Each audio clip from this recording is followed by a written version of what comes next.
on the military and its soldiers in particular, becoming one and becoming a Survey Corps soldier is essentially a death wish, as its fatality rate speaks for itself. These are positions and roles that essentially ask their members to sacrifice themselves for the greater.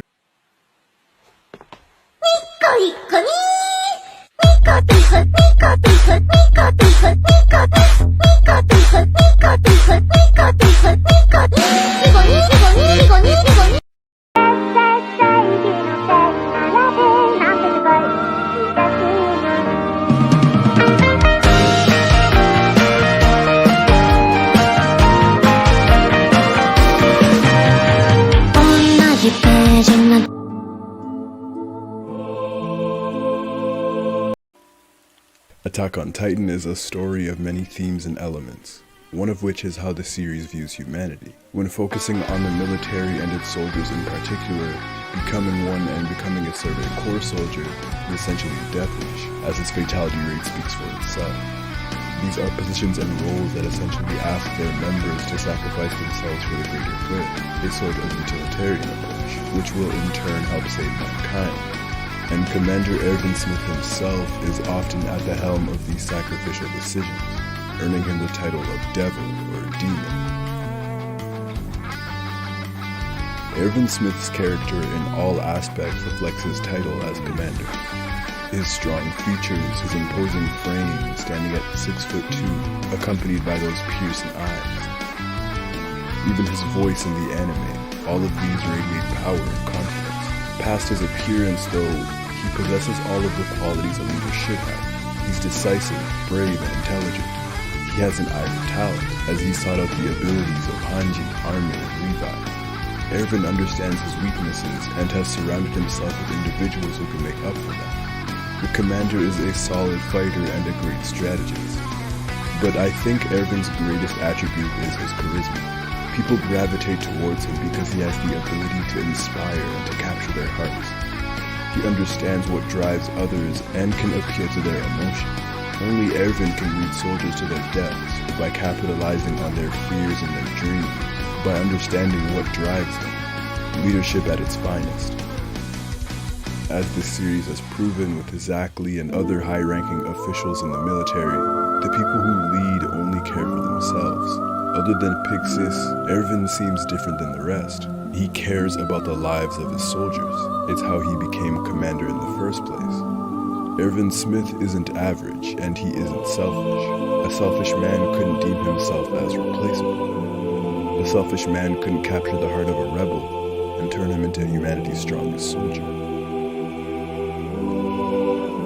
But as the series introduces his backstory, we see where Erwin's true motivation is born. The commander's father had a theory. This theory was that the king had altered humanity's memories when they entered the walls, so that he could control them better. Erwin's naive self then spoke about this possibility to his classmates, and soon after, his father mysteriously died. From the moment his father imparted that knowledge into him, and was killed because of his own curiosity, Erwin has made it his duty to seek the truth of this world. As he says to Levi, finding the truth about this world was more important to him than humanity's victory. Erwin specifically says that there are times where he wanted to choose death and to give up on the world, but that the dream he shared with his father is what kept him going. And that wording in particular, the dream that he shared with his father, is what's important to him. Family is often the driving force of many characters in this story, and when these family members are no longer with them, these bonds become even stronger. It was the longing for his story's sister, Frida, that almost made her marry. Aaron's mother being eaten before his eyes drove him, Connie and his mother, and so on and so forth. Erwin is no different. If this dream is the one thing that connected him to his father, and he was instrumental in his father's death, it's only human for the commander to want to have this tangible dream, this reminder of what he'd done as a result of his guilt. So avenging his father and redeeming himself drove him. This was his father's goal, and he owes it to him to see it fulfilled. But in that quest, Erwin leaves his humanity behind, becoming a demon for himself and for his father, as he sends off countless soldiers, countless comrades to their death, all for his own dream. So that internal motivation is the backing behind every action and gamble that Erwin takes. Saving Eren, allowing him to join the Survey Corps, even if he was a spy, or even if he lost control, because he might be the key to getting to that basement, to getting to the truth. Overthrowing the monarch, sacrificing his own army, Erwin has even put aside love and his own personal happiness to seek the truth, as he gave up on his future with Marie to pursue his dream. Erwin will stop at absolutely nothing for that knowledge, so he isn't called the devil or the demon for nothing. As Attack on Titan looks at humanity, it is fixed on the idea of human nature. Can a person truly sacrifice themselves and their interests, their dreams, for something that is greater than themselves? As the military always says, dedicate your heart. With that, is Erwin Smith selfish, or do his final actions make him selfish? As he gets closer to his dream, Erwin contemplates that question. We see how Erwin became commander, how his dream brought him to the top of the command. Saving his allies is how he got to the top, but it isn't how he stayed alive. As they began the retaking of Wall Maria, Erwin has this inner conflict. He finally confronts this immense guilt that he carries. What was once confidence and unflinching dedication to himself and to his dream has become uncertainty. And it comes when his dream isn't a dream anymore. It's a reality and it's so close to him. It's within arm's length even. But still that inner turmoil festers. The commander thinks back to all of the people he's led to their deaths, how many people he's told to dedicate their lives to humanity, and how they are all his responsibility. And that panel of Erwin standing atop all of those bodies, alone, is so telling. It highlights the blood on his hands, the sacrifices, and it shows his humanity. Erwin isn't heartless. He's felt the loss of every single member, and each of their lives are his responsibility, no one else's. That's the solitude. He's not up there with Levi or the Pixies. Erwin alone has had to climb a ladder of corpses to achieve a dream, and in that time he's been lying to himself and lying to his friends, to the people he cares about, saying that it has been for humanity when it hasn't. And even now, when it's time to fight, time to dedicate his heart, he still wants to lie to himself one final time. And as he tells his captain his plan, Erwin holds on to that dream for the last time. As Levi makes the decision for him, and what was so moving to me is that Erwin thanks him. I saw this as Erwin finally being given the okay to let go of that dream. I think Erwin was finally free at that moment, and that's what made his speech all the more inspiring.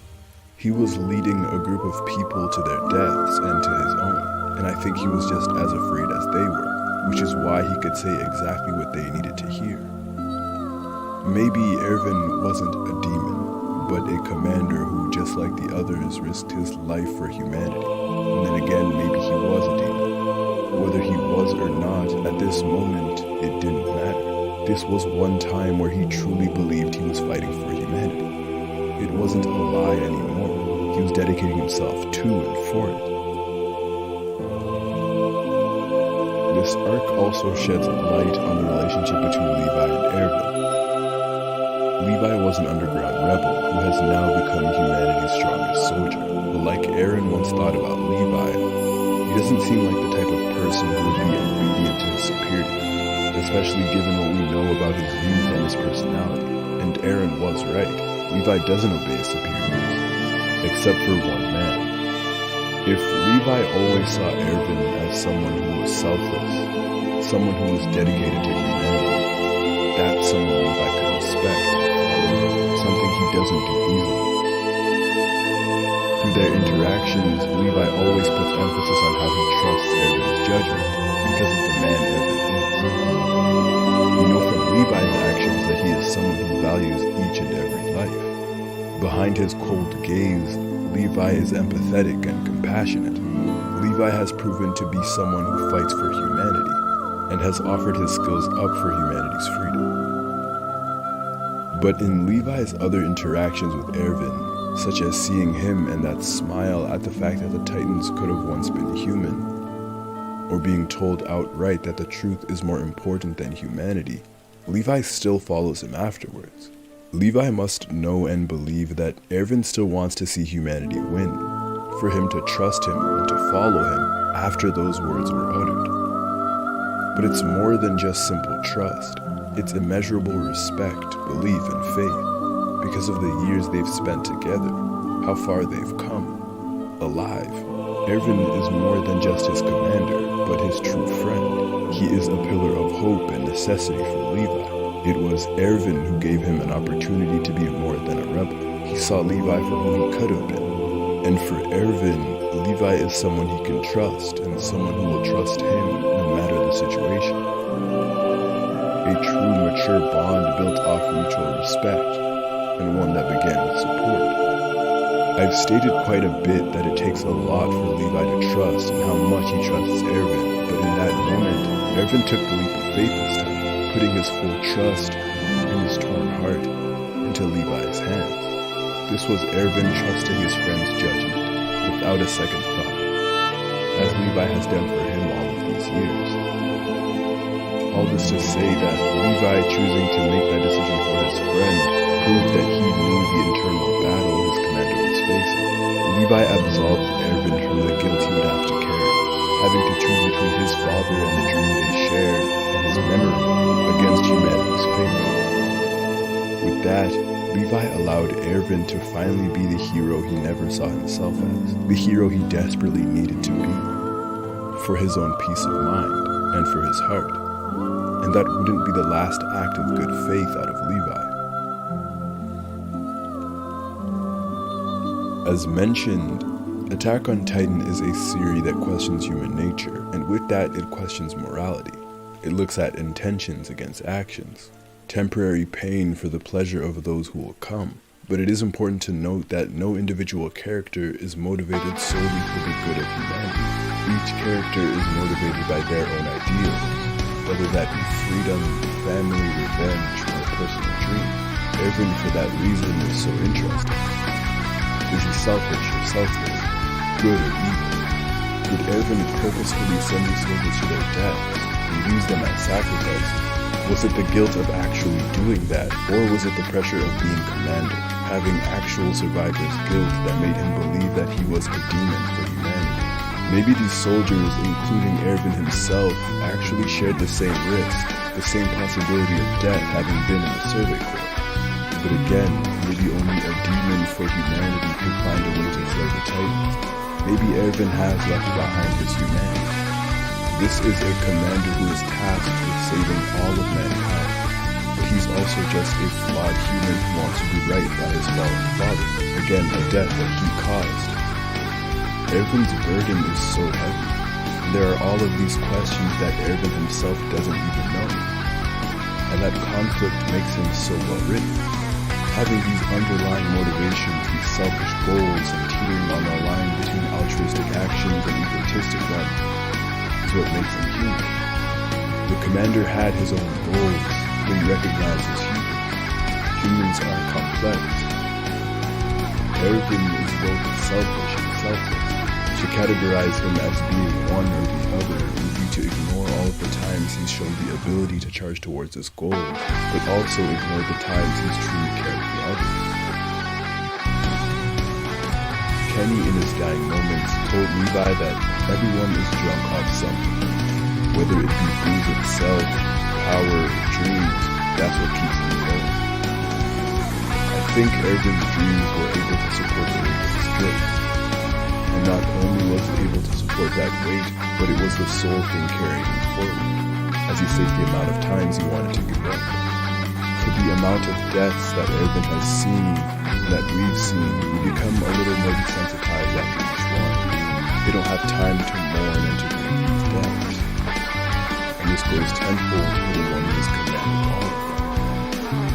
Only someone who was drunk off something could survive such a burden. And that burden became unbearable the closer he was to the truth. The people who are capable of changing things are the ones who can throw away everything dear to them. when forced to face down monsters they can leave behind you in their humanity. This really illustrates perfectly the man that Ervin Smith was. Ervin was relentless in the pursuit of his dream.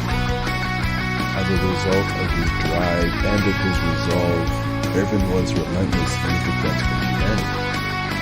The Soviet Corps bought into Ervin Smith and into humanity.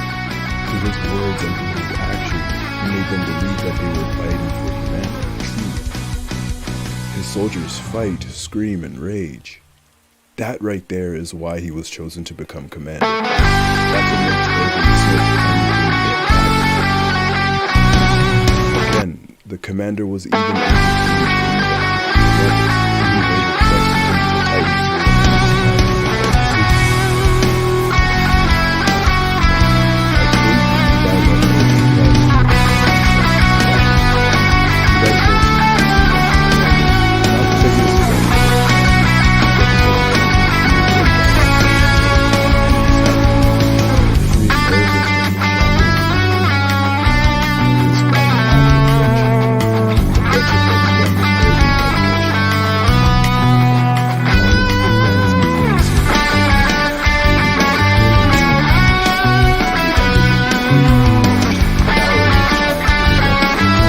sacrifices.